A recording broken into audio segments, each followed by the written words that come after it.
ఉన్న బంగారాన్ని విడిపించి ఆ రోజు ఆన్లైన్ రేటుకే మేము కొంటాం. Sharma gold company. నమస్తే, వెల్కమ్ టు సుమన్ టీవీ. ప్రస్తుతం మనతో పాటు ఉన్నారు ప్రముఖ ఆస్ట్రాలజర్, జ్యోతిష్య రత్న, జ్యోతిష్య చక్ర వైభవ నిపుణులు డాక్టర్ రాళ్లపల్లి రవికుమార్ గారు. నమస్తే గురువు గారు. నమస్కారం అమ్మా. గురుగారు, 2024 మార్చి నెలలోని ద్వాదశ రాశుల్లో వివిధ రాశుల వారికి ఏ విధంగా ఉందో మనం తెలుసుకుందామండి.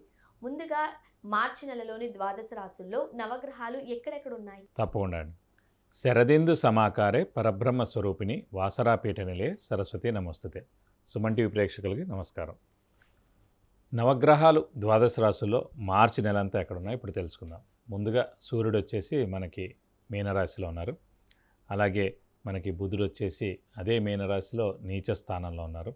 నెక్స్ట్ గురువు వచ్చి మనకి మేషరాశిలో ఉన్నారు.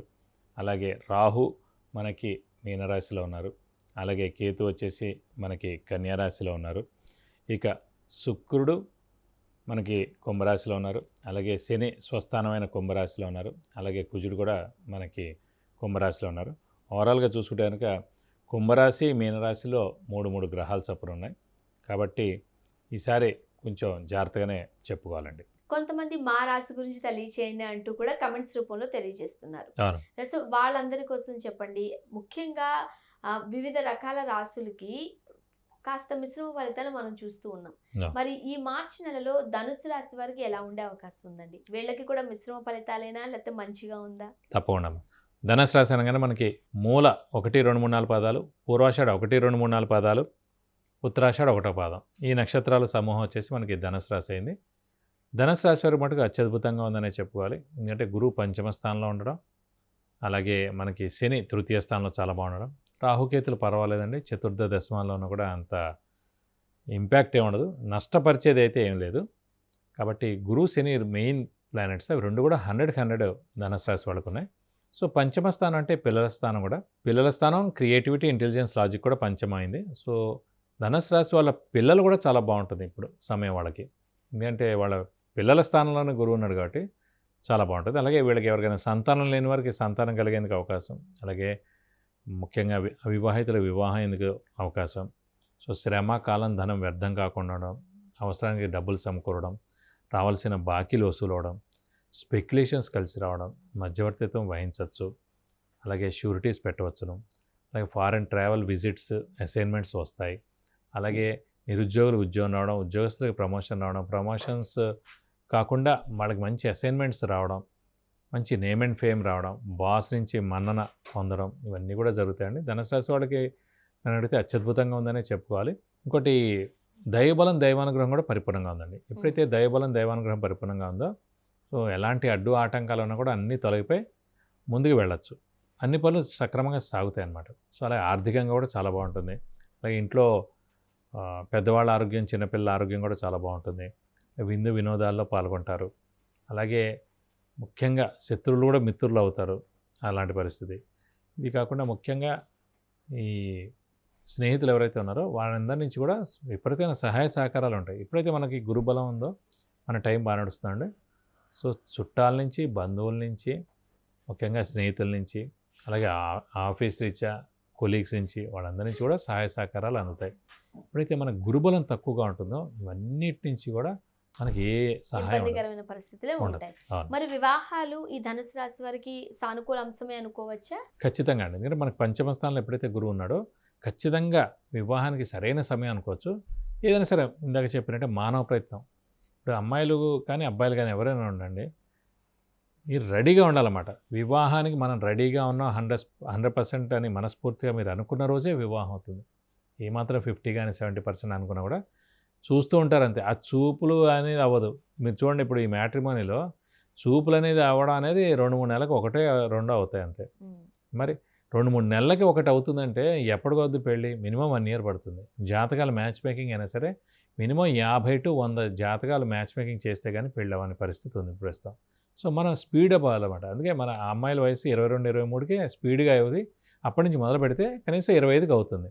నేను మనం 25-27కి మొదలు పెట్టాం, 30-32కి అవుతుంది అది. కాబట్టి అంటే సరైన సమయం వచ్చినప్పుడు జాతకరీత్యా కూడా మనం వివాహానికి కొంచెం 50% కష్టపడినా వెంటనే పెళ్ళి అయిపోద్దండి. సరైన సమయం నడవనప్పుడు మనం 100% మనం బలం పెట్టినా మనం కష్టపడినా కూడా వివాహం ఆలస్యం అయిపోతుంది. అండ్ ముఖ్యంగా ఆర్థికంగా వీళ్ళకి ఎలా ఉండే అవకాశం ఉందంటారు? అంటే మానవ ప్రయత్నం కంపల్సరీ అని చెబుతున్నారు కాబట్టి హెచ్చుతగ్గులు ఏమైనా ఉంటాయా?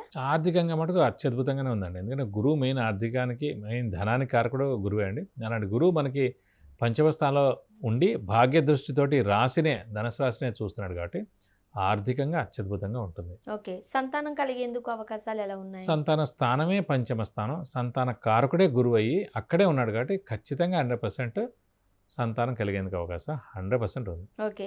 సో కొంతమందికి మనం చూస్తూ ఉంటామండి, వివాహం అయిన తర్వాత సిచ్యువేషన్స్ చేంజెస్ అవుతూ ఉంటాయి. మరి ఈ రాశి వారికి ఎలా ఉందంటారు? ప్రస్తుతం వాళ్ళకి మంచి స్థానం అండి, ఏం పర్లేదు. ఎందుకంటే నెక్స్ట్ ఏడాది ఏప్రిల్ దాకా కూడా శని బలం పరిపూర్ణంగా ఉంది కాబట్టి వాళ్ళని ఏం చూసుకోకలేదు. తర్వాత మళ్ళీ రాహుకేతుల బలం కూడా పెరుగుతుంది నెక్స్ట్ ఏడాది నుంచి కాబట్టి వీళ్ళకి అన్ని విధాలా బాగుందని చెప్పుకోవాలి. ఓకే. ఉద్యోగస్తులకి ఎలా ఉండే అవకాశం? ఉద్యోగస్తులకు పట్టిందల్లా బంగారం చెప్పవచ్చు. ఇందాక కూడా చెప్పుకున్నాం, నిరుద్యోగులకు ఉద్యోగం రావడం, ఉద్యోగస్తులకు promotions, name and fame, boss నుంచి మన్నన, ప్రమోషన్స్, మంచి శాలరీ హైక్, మంచి ఇంక్రిమెంట్ రావడం, ఇవన్నీ కూడా జరుగుతాయి. సో వాళ్ళకి ఫారెన్ టూర్ కానీ విజిట్స్ కానీ అసైన్మెంట్స్ కానీ కూడా ఇచ్చేందుకు అవకాశం ఎక్కువగా ఉంది. వ్యాపారస్తులకి అంటే ఎటువంటి వ్యాపారాలు పెట్టుకుంటే బాగుంటుంది? ఎటువంటి వ్యాపారాలలో ఉన్నవారు రాణించగలుగుతారు? అంటే సాధారణంగా వ్యాపారం అనగానే అంటే వ్యాపారస్తులకి బాగుంటుంది, కానీ వ్యాపారం ఏది చేస్తే బాగుంటుంది అనమాట ఇండివిజువల్ జాతకం అండి. ఫర్ ఎగ్జాంపుల్ బుధుడు బాగున్నాడు అనుకోండి, సో వాళ్ళ బ్యాంకు, స్కూలు, కాలేజ్ లాంటిది పెట్టుకుంటే మంచిది. సో అంటే బ్యాంక్ అంటే ఏదైనా ఫైనాన్షియల్ ఇన్స్టిట్యూషన్ కానివ్వండి, సో వడ్డీ వ్యాపారం కానివ్వండి అలాగా. సో శుక్రుడు బాగున్నాడు అనుకోండి, సో ముఖ్యంగా ఈ యూట్యూబ్ రంగం కానివ్వండి, సినిమా రంగం కానీ, అలా లగ్జరీస్ ఐటమ్స్ సేల్ చేయడం కానీ అలాంటివి అనమాట.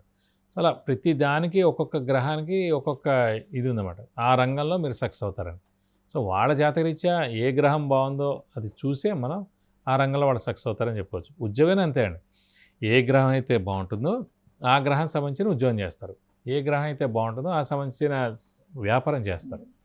అందుకంటే ఇవన్నీ కూడా మన ఇండివిజువల్ జాతకంలో ఏ గ్రహం ఎక్కడ బాగుందనేది చూసి వ్యాపారం అనేది డిసైడ్ చేసుకుంటే మంచిది. ఓకే. మరి విద్యార్థులకి ఎలా ఉండే అవకాశం? విద్యార్థులకు సువర్ణ అవకాశం, ఎందుకంటే గురువు మెయిన్ కదండి, గురువు జ్ఞానానికి కారకుడు ముఖ్యంగా. సో గురువు అనేవాడు చాలా బాగున్నాడు కాబట్టి విద్యార్థులు కూడా పట్టిందల్లా బంగారం అని చెప్పుకోవచ్చు. అండ్ ముఖ్యంగా మరి వీళ్ళకి కూడా కొంచెం ఈ నెలంతా కాస్త మంచి ఫలితాలే ఉన్నాయి, అక్కడక్కడ కాస్త ఇబ్బందికరమైన పరిస్థితులు ఉన్నాయి కాబట్టి ఏ దేవుణ్ణి ఆరాధిస్తే మంచిదంటారు? సాధారణంగా ధనుసు రాశి వారికి పంచమ స్థానాధిపతి అంటే ధనుసు రాశి కానీ ధను లగ్నం కానీ పంచమ స్థానాధిపతి మేషరాశి అధిపతి కుజుడు అయ్యాడు కాబట్టి వీరు శివుణ్ణి లేదంటే సుబ్రహ్మణ్య స్వామిని ఎక్కువగా ఇష్టపడతారు, లేదంటే ఆ దేవుణ్ణి ఎక్కువగా పూజిస్తారు.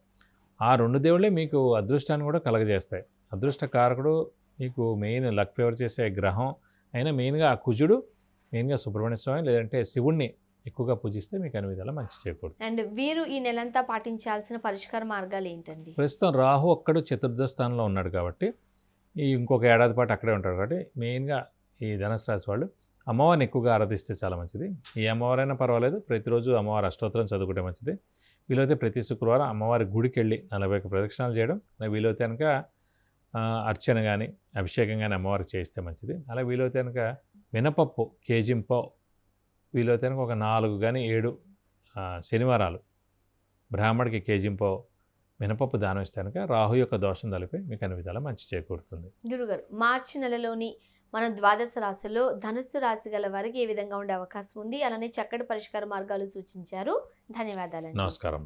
సుమన్ టీవీ ప్రేక్షకులకు విద్య గురించి కానీ, ఉద్యోగానికి సంబంధించి కానీ, వివాహానికి సంబంధించి కానీ, కుటుంబ సమస్యలకు సంబంధించి కానీ, వ్యాపారానికి సంబంధించి కానీ, ఇతరత్ర ఎటువంటి సమస్యలు ఉన్నప్పటికీ మీకు కింద స్క్రోల్ అయిన నంబర్కి కాల్ చేయవచ్చు, లేదా వాట్సాప్ కూడా చేసి గురుగారు అపాయింట్మెంట్ తీసుకుని గురుగారితో మీరు నేరుగా మాట్లాడి చక్కటి పరిష్కార మార్గాలు పొందగలరు. ధన్యవాదాలు.